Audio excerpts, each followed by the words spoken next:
Welcome friends, ফের DA বৃদ্ধি হলো। কাদের এই ডিএ বৃদ্ধি হলো, কতটা ডিএ বৃদ্ধি হলো দেখে রাখুন। ভিডিওটি শেয়ার করুন, চ্যানেলগুলো সাবস্ক্রাইব করুন। দেখুন কী বলা আছে, কেন্দ্রীয় সরকারি কর্মীদের মহার্ঘ ভাতা বাড়ল 2%। কয়েক বছরের মধ্যে সর্বনিম্ন বৃদ্ধি। মূল্য বৃদ্ধির হার কমাই কি কারণ?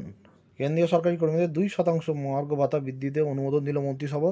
এই বৃদ্ধি ফলে মূল বেতনের মোট ডিএ হবে 55.98%, যা আগে ছিল 53.98%। এই বৃদ্ধির সুবিধা পাবেন কেন্দ্রীয় সরকারি কর্মী থেকে পেনশনভোগীরা। তবে গত কয়েক বছরের মধ্যে এটাই সবথেকে কম মহার্ঘ ভাতা বৃদ্ধি। কিন্তু এবার ডিএ বৃদ্ধির হার কমেছে কেন? মুদ্রাস্ফীতির সঙ্গে ভারসাম্য রেখে কর্মীদের মহার্ঘ ভাতা দেয় সরকার। হিসাব বলছে এই ত্রৈমাসিক খুচরো পণ্যের মূল্য বৃদ্ধির হার সবচেয়ে কম।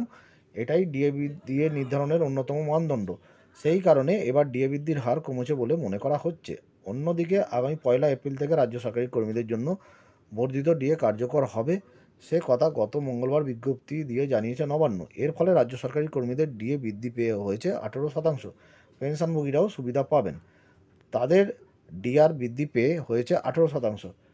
তার ফলে কেন্দ্রীয় কর্মচারীদের সঙ্গে এবার রাজ্যের কর্মীদের ডিএর ফারাক ছিল 35%, এবার সেই ফারাক দাঁড়াচ্ছে 37%। সুতরাং দেখলেন যে 2% ডিএ ঘোষণা করলো কেন্দ্রীয় সরকার, এবং কদিন আগে রাজ্য সরকার 4% বিজ্ঞপ্তি জারি করেছে।